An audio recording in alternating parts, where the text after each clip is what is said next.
Trojan Felly, what's up, man? USCJ here. It's the top of the morning. It's the top of the morning. Listen, I hope everybody is getting ready to get up, get out, and make some things happen this morning. Listen, we got a couple of things on the table that we got to talk about and deal with today. Of course, you guys know we got a big time commitment that's going to lock, seal, and deliver this defensive line tomorrow. Excuse me, for next season. So we're going to talk about that briefly. Gavin Myers just committed to USC yesterday, so we'll deal with that. But we got to talk about USC. I guess it was kind of some excitement yesterday because we got the Gavin Myers commitment. We have a couple other things shaking and baking right now, but then we got a couple of USC football Trojans already, guys that were 5-star guys, Julian Lewis and Justice Terry. But from 24/7 Sports as well as On3, both of these sites put these guys as 5-star guys. We now have Isaiah Gibson. We're gonna take a look at that. Let's jump right into it and see exactly who we have here. We have multiple 5-star guys on. I'll put up On3s first. This is a little small. I know it's kind of small, but I want you guys. I'm gonna read some off. But On3's updated list here. Of course, they got Bryce Underwood at number 1. I'm not going to read all of these guys, but Justice Terry sitting at defensive lineman, sitting at number 8. Defensive tackle in the country, number 8 player. These are the top 32 players. So USC is tied for third. Tied for first as far as having the 3-star prospects. They currently have 3 right now. Ohio State has 3. And so Julian Lewis sitting at number 10 overall, according to On3.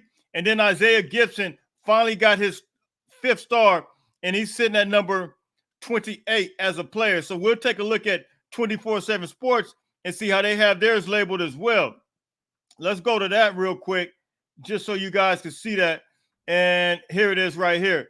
5-star recruits according to 24/7 Sports. And you see it here first. Isaiah Gibson is number 17 on this list right here as far as the 5 stars, but he's in the top 32. So USC has 3 players in the top 32. Listen, when we talk to you guys about, this is why you guys should come here. We tell you the facts. We give you the actual facts as to what USC is doing. They put all their chips into, all their money into this recruiting class, this 2025 class.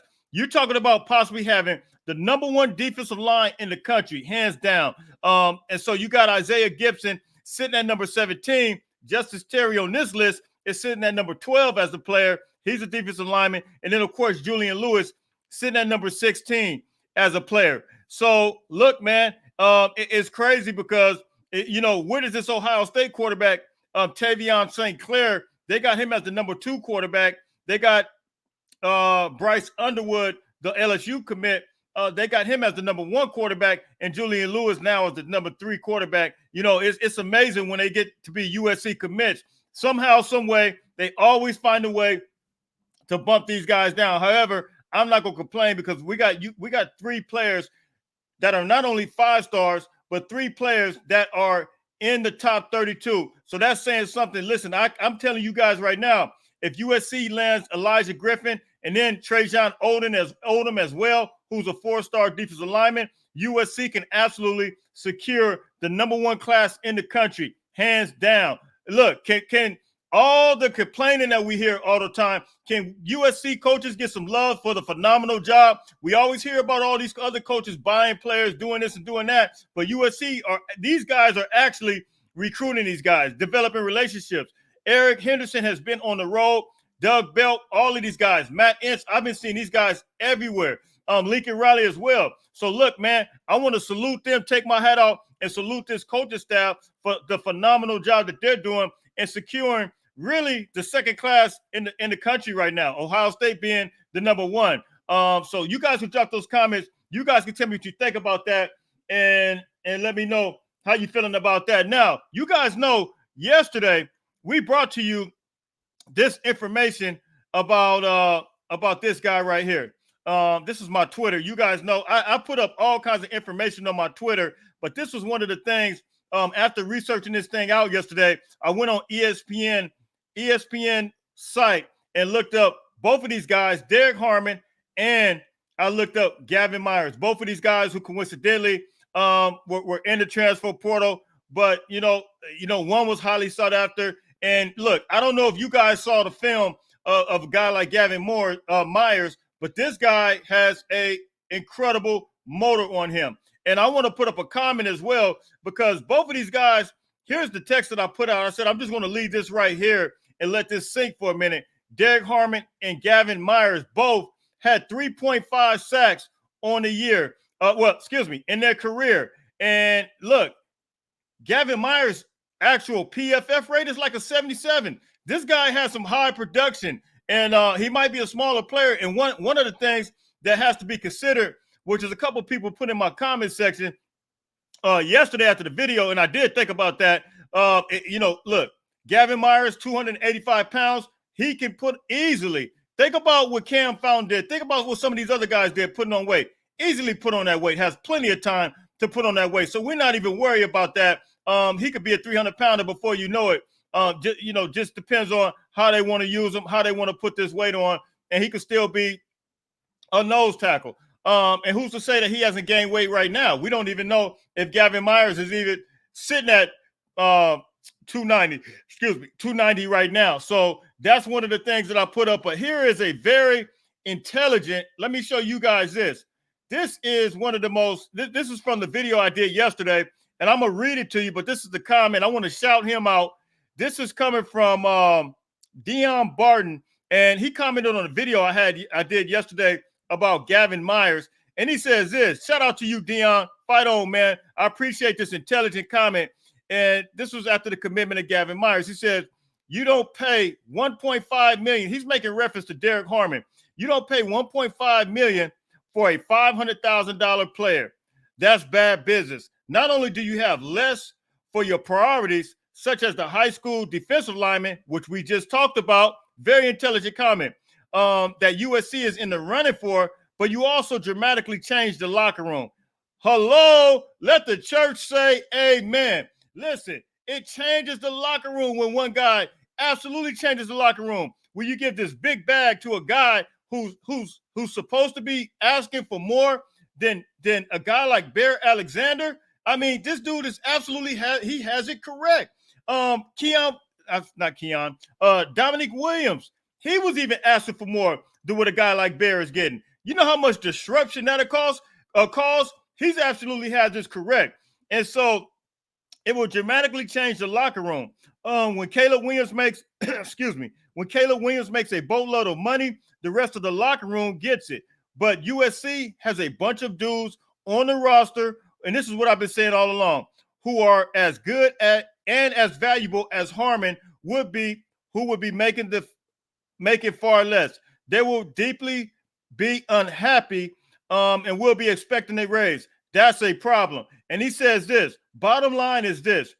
If Harmon were Mike Patterson or Cedric Ellis, you pay him, but neither are. So basically, you take the right guy who you have right now, which is Gavin Myers, and I can guarantee you Gavin Myers wasn't requesting and requiring that much money from the USC football Trojans, man. So thank you, man, for that, Dion, for that very intelligent, thought out comment, because I totally agree. This is what I've been trying to tell the fan base. This is the way that USC is actually looking at this thing right now, and it is what it is. So I want to transition real quick now to something that is crazy. I don't even understand it, man. I thought we were getting away from this. Yeah, I don't know if you guys could see this, but Fox, USC Fox, they just announced this game against Rutgers, and it will be 8 p.m. We haven't had an 8 p.m. We've had a 7:30 p.m., but we haven't had an 8 p.m. game. And not only is it 8 p.m., but guess what? It's on a Friday. They announced that we will be playing October 25th, Friday, against Rutgers at 8 p.m. Pacific time. East Coast time is 11 p.m. Are you serious? I mean, this is what we're dealing with now? So, I thought that we would eventually get away from this foolishness. Man, you guys drop those comments. You guys can tell me what you think, man. This is one of the most lost in the sauce situations and things that I have seen thus far with the Big Ten. I mean, that it is just crazy, man. So one more thing that I wanted to address, and I'm out of here, man. I'm not gonna stay on here that long.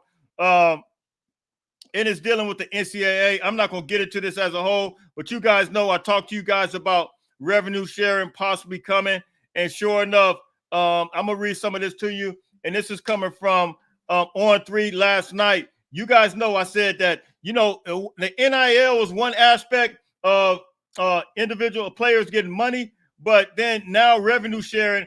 Look, college football, the whole game is officially changed. It is just it's checkmate, not checkmate. I will say it's checkmate in a good way for some.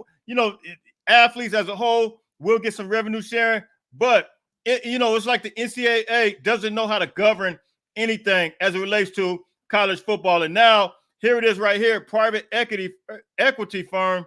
Is this the one? Well, this is part of it. Private equity firm Redbird Capital and Weatherford Capital have formed Collegiate Athletic Solutions, according to at WSJ. The project is looking to invest 50 to 200 million in 5 to 10 athletic programs. But that's one aspect of it. Let me get to the other part of it and I thought I had that up. Let's see here.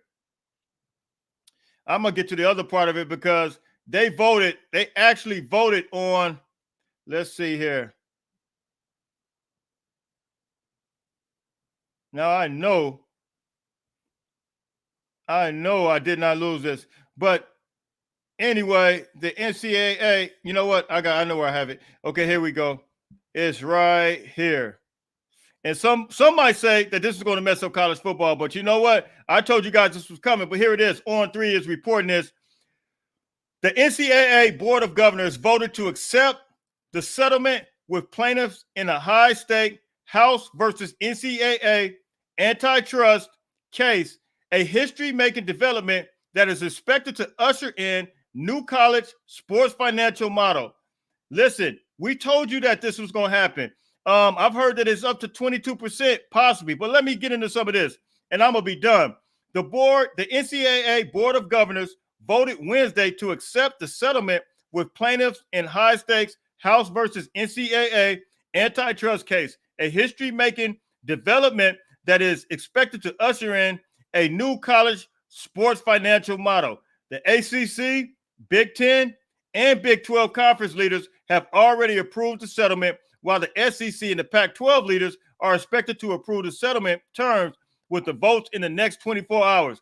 ESPN was the first to report the news and is confirmed by On3 Yahoo Sports. Ross Dillinger reported the vote was not unanimous. So, look, we'll see what happens, man. I'm not going to get into all of this. Well, let me touch on some of this. The NCAA and all 32 Division I conferences are expected to pay thousands of athletes $2.8 billion in retroactive NIL pay and broadcast revenue over a 10-year period. More significantly, the settlement opens the door to a new day in which schools can opt in to share as much as $22 million per year. Wow, to athletes, man. So, man, you guys drop those comments. You guys tell me what you think about that. The game is officially about to be changed. I told you guys that revenue sharing was coming, and the NCAA, look, they're probably going to be out the door. They're probably going to be just completely abolished, just destroyed. So, look, drop those comments. How are you guys feeling now? USC has the third most 5-star recruits, and I think USC is absolutely on their way. And the more I look at Gavin Myers, the more I realize that this was a checkmate move. And I told you USC is playing chess and not checkers. Now, when you look at our defensive line, we got Gavin Meyer. I missed Kobe Pepe yesterday, but you got Kobe Pepe. He could be that big body, good big. You swap these guys out. Anthony Lucas could play inside. So you got Elijah Hughes. You got Nate Clifton. You got multiple guys that can move and groove, man. So you guys drop those comments. I feel good about where we at right now. I feel good about USC. Just that extra piece it provided for us. I think USC could still have a top 30 defense. That's my opinion. I'm sticking to it. You guys drop those comments in the comment section. You guys tell me what you think. You guys already know where you can find me it's going to be USCJ32 on Instagram, USCJ32 on Twitter. Listen, until later on, I'm out of here. Everybody, don't forget, make sure you get up, get out, and make some things happen. Until later on, fight on, fight on, fight on.